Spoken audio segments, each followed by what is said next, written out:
আকাশবাণী কলকাতা। স্থানীয় সংবাদ পড়ছি সুস্মিতা সেন।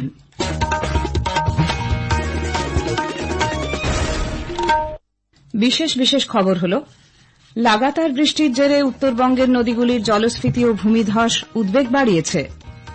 পরিস্থিতি পর্যালোচনা করতে মুখ্যমন্ত্রী মমতা ব্যানার্জি আজ উত্তরবঙ্গ সফরে যাচ্ছেন।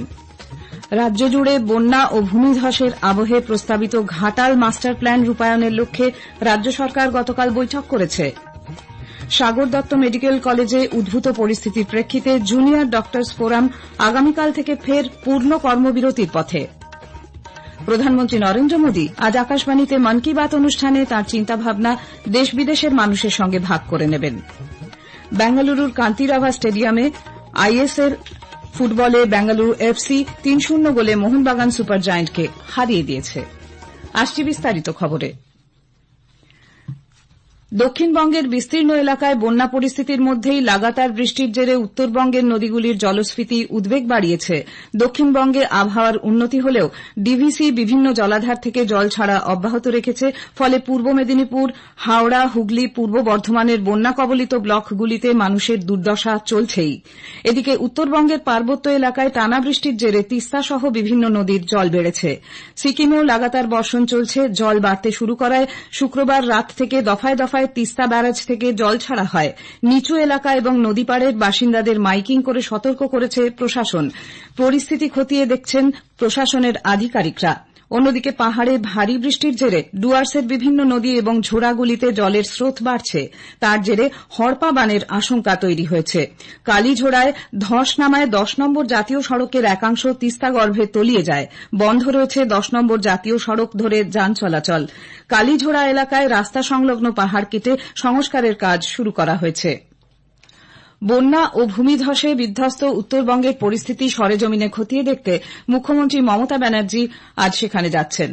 কলকাতা থেকে রওনা হয়ে আজ তার বাগডোগরা পৌঁছানোর কথা। উত্তরকন্যার অতিথি নিবাসে রাত্রিবাসের পর আগামীকাল সকালে পাহাড় ও সমতলের পরিস্থিতি নিয়ে ৮ জেলার প্রশাসনিক আধিকারিকদের সঙ্গে মুখ্যমন্ত্রী বৈঠক করবেন।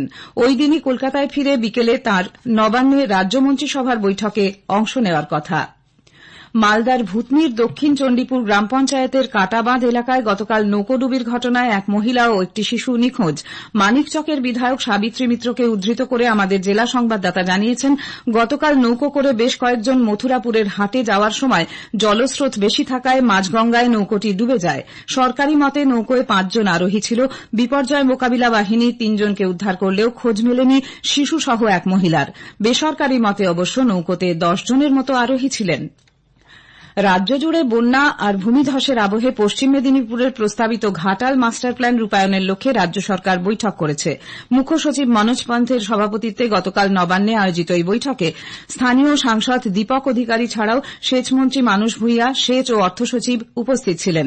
বৈঠক নিয়ে সরকারিভাবে কিছু না জানানো হলেও দীর্ঘদিনের এই প্রকল্পটিকে বাস্তবায়িত করতে কি পদক্ষেপ নেওয়া যায় তা নিয়ে প্রাথমিক আলোচনা হয়েছে বলে সূত্রের খবর। উল্লেখ্য, দক্ষিণবঙ্গে বন্যা নিয়ন্ত্রণের লক্ষ্যে কেন্দ্রীয় সরকারের সঙ্গে যৌথ সহযোগিতায় ১৯৮০ সালে এই প্রকল্পটি হাতে নেওয়া হয়েছিল। ১৯৮২ সালে প্রকল্পটির শিলান্যাস হয়। এটি রূপায়ণের জন্য প্রথমে কেন্দ্রীয় সরকার মোট ব্যয়ের ৭৫% অর্থ দেওয়ার কথা বললেও পরে তা কমিয়ে ৫০% করে। বাকি অর্থ রাজ্য সরকার দেবে বলে স্থির হয়। রাজ্য সরকারের তরফে ২০১২ সালে ১২০০ কোটি টাকার একটি বিস্তারিত প্রকল্প রিপোর্ট কেন্দ্রের কাছে পাঠানো হয়। কিন্তু দীর্ঘ সময় পরেও প্রকল্পটির জন্য কোনো অর্থ বরাদ্দ না হওয়ায় রাজ্য সরকার নিজের তহবিল থেকেই সম্পূর্ণ অর্থ খরচ করে আগামী ৫ বছরের মধ্যে প্রকল্পটির কাজ শেষ করবে বলে মুখ্যমন্ত্রী মমতা ব্যানার্জি ঘোষণা করেছিলেন। উত্তর ২৪ পরগনার কামারহাটির সাগর দত্ত মেডিকেল কলেজে চিকিৎসক ও স্বাস্থ্যকর্মীদের উপর হামলার প্রতিবাদে জুনিয়র ডাক্তারদের লাগাতার কর্মবিরতি চলেছে।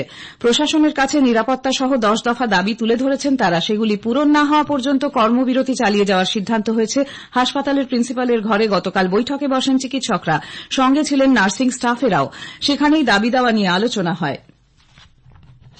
এদিকে গতকাল দুপুরে সাগর দত্তে পৌঁছন স্বাস্থ্য সচিব নারায়ণ স্বরূপ নিগম। হাসপাতাল কর্তৃপক্ষের সঙ্গে বৈঠকে বসেন তিনি। পরে সাংবাদিকদের কাছে স্বাস্থ্য সচিব বলেন, হাসপাতালের জন্য নতুন করে ৩০০ সিসিটিভি ক্যামেরা বসানো হবে। রেস্ট রুমেও থাকবে সিসিটিভি। মোতায়েন করা হবে ৫৭ জন অতিরিক্ত নিরাপত্তারক্ষী। ওয়ার্ডে বহিরাগত যাতে কেউই ঢুকতে না পারে তাও নিশ্চিত করা হচ্ছে। চালু হচ্ছে বায়োমেট্রিক ব্যবস্থা। দুপুরে সেখানে যান ব্যারাকপুরের পুলিশ কমিশনার অলোক রাজোরিয়া। নিরাপত্তা সংক্রান্ত বিষয়গুলি খতিয়ে দেখেন তিনি।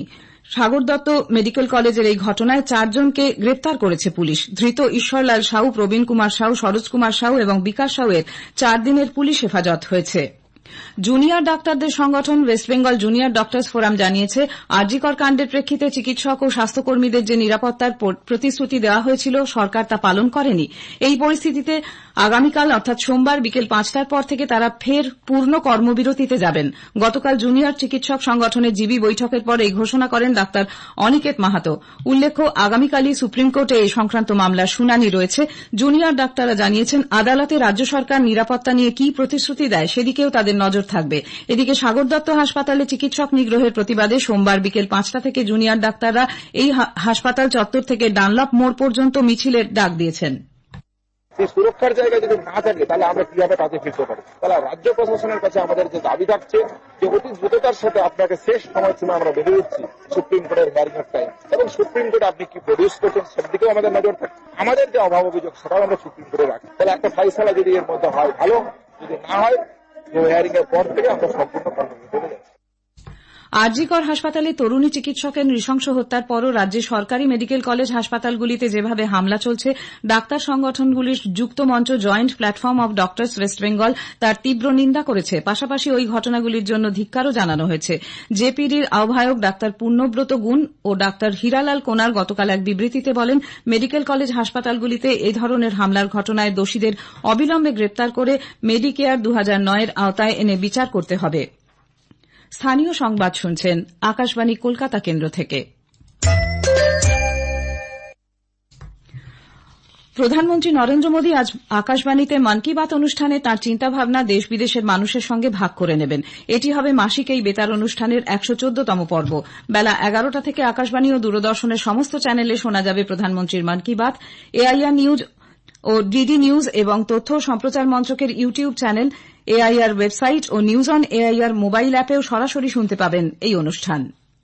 রাজ্য সরকার পুজোর আগে কন্যাশ্রী ও রূপশ্রী প্রকল্পের সঙ্গে যুক্ত চুক্তিভিত্তিক কর্মীদের বেতন বাড়ানোর কথা ঘোষণা করেছে। বেতন বাড়ছে প্রকল্পের সঙ্গে যুক্ত চুক্তিভিত্তিক তথ্য প্রযুক্তি কর্মী, হিসাবরক্ষক, ডেটা ম্যানেজারদের। অভিজ্ঞতার নিরিখে নতুন বেতন হার স্থির করা হয়েছে। চুক্তিভিত্তিক হিসাবরক্ষকরা এতদিন 15,000 টাকা করে পেতেন, তা বেড়ে হবে 21,000 টাকা। ডেটা ম্যানেজার এবং ডেটা এন্ট্রি অপারেটরদের বেতন বেড়ে হচ্ছে 16,000 টাকা। হিসাবরক্ষকদের ক্ষেত্রে বার্ষিক বেতন বৃদ্ধি বা ইনক্রিমেন্টের হারও বাড়ছে। স্বচ্ছ ভারত মিশন স্বচ্ছতাই সেবার আওতায় সারা দেশ জুড়ে চলছে পরিচ্ছন্নতা অভিযান। এবছরের মূল ভাবনা স্বভাব স্বচ্ছতা, সংস্কার স্বচ্ছতা। আকাশবাণী সংবাদ প্রযোজিত একটি বিশেষ আলোচনা মানসিকতায় পরিচ্ছন্নতা শুনবেন সোমবার রাত 9:30টায় গীতাঞ্জলি 107 এবং ডিটিএইচ বাংলায়। অংশ নিয়েছেন পূর্ব রেল ও কলকাতা মেট্রো রেলের মুখ্য জনসংযোগ আধিকারিক কৌশিক মিত্র এবং আয়কর দপ্তর ধানবাদের যুগ্ম কমিশনার দেবাশিস বিশ্বাস। সঞ্চালনায় কল্যাণ লাহা। স্বচ্ছতাই সেবা অভিযানের অংশ হিসেবে ভারত সরকারের যুব বিষয়ক ও ক্রীড়া মন্ত্রকের অধীনস্থ নেহেরু যুব কেন্দ্র হাওড়ার পক্ষ থেকে গতকাল বেলুড়ের রামকৃষ্ণ মিশন শিক্ষণা মন্দিরে স্বচ্ছতা অভিযানের আয়োজন করা হয়। দিল্লি পাবলিক স্কুল হাওড়ার 20 জন ছাত্রছাত্রী এতে অংশগ্রহণ করেন। ছাত্রছাত্রীদের সক্রিয় অংশগ্রহণের মাধ্যমে তাদের মধ্যে পরিচ্ছন্নতা, বর্জ্য ব্যবস্থাপনা এবং প্রকৃতি পরিবেশের সম্পর্কে সচেতনতা বাড়ানোই ছিল এই কর্মসূচির মুখ্য উদ্দেশ্য। সারা দেশের সঙ্গে এ রাজ্যেও সেপ্টেম্বর মাস জুড়ে চলেছে সুপুষ্টি মাস। এর প্রেক্ষাপটে আকাশবাণী সংবাদ প্রযোজিত একটি বিশেষ আলোচনা সুপুষ্ট শিশু সুপুষ্ট ভারত শুনবেন আজ রাত 9:30টায় গীতাঞ্জলি 107 ও ডিটিএইচ বাংলায়। পশ্চিমবঙ্গ সরকারের সুসংহত শিশু বিকাশ সেবা প্রকল্প প্রাধিকরণের যুগ্ম অধিকর্তা শ্রীমতী দেবারতী সরকারের সঙ্গে কথা বলেছেন কল্যাণ লাহা। দুর্গাপুজোর মধ্যেই রাজ্যে হালকা থেকে মাঝারি বৃষ্টির পূর্বাভাস দিয়েছে আবহাওয়া দপ্তর। দপ্তরের পূর্বাঞ্চলীয় প্রধান সোমনাথ দত্ত আকাশবাণীকে জানিয়েছেন, পূর্ব মধ্য বঙ্গোপসাগরে একটি নিম্নচাপ অঞ্চল তৈরির সম্ভাবনা রয়েছে। আগামী 6ই অক্টোবর এর প্রভাবে 5 থেকে 13ই অক্টোবর দক্ষিণবঙ্গের সব জেলাতেই বজ্রবিদ্যুৎ সহ বৃষ্টির সম্ভাবনা। পাশাপাশি বৃষ্টি হবে উত্তরবঙ্গেও। পূর্ব মধ্য বে অফ বেঙ্গলে বঙ্গোপসাগরে একটি নিম্নচাপ এরিয়ায় ফর্ম হতে পারে এবং এই নিম্নচাপ এরিয়াটি পশ্চিম উত্তর পশ্চিম দিশাতে মুভ করার সম্ভাবনা আছে। 5ই অক্টোবর থেকে 9ই অক্টোবরে দক্ষিণবঙ্গের জেলাগুলিতে হালকা থেকে মাঝারি বৃষ্টি তার সাথে বজ্রবিদ্যুৎ হওয়ার সম্ভাবনা আছে। বেঙ্গালুরুর কান্তিরাভা স্টেডিয়ামে গতকাল আইএসএল ফুটবলে বেঙ্গালুরু এফসি 3-0 গোলে মোহনবাগান সুপার জায়ান্টকে হারিয়ে দেয়। বিরতিতে বেঙ্গালুরু 2-0 গোলে এগিয়ে ছিল। বিজয়ী দলের পক্ষে এডগার মেন্ডেজ, সুরেশ সিং, সুনীল ছেত্রী গোল করেন। শেষ করার আগে স্থানীয় সংবাদের বিশেষ কিছু অংশ আরেকবার। লাগাতার বৃষ্টির জেরে উত্তরবঙ্গের নদীগুলির জলস্ফীতি ও ভূমিধস উদ্বেগ বাড়িয়েছে। পরিস্থিতি পর্যালোচনা করতে মুখ্যমন্ত্রী মমতা ব্যানার্জি আজ উত্তরবঙ্গ সফরে যাচ্ছেন। সাগর দত্ত মেডিকেল কলেজে উদ্ভূত পরিস্থিতির প্রেক্ষিতে জুনিয়র ডক্টরস ফোরাম আগামীকাল থেকে পূর্ণ কর্মবিরতির পথে। স্থানীয় সংবাদ শেষ হল।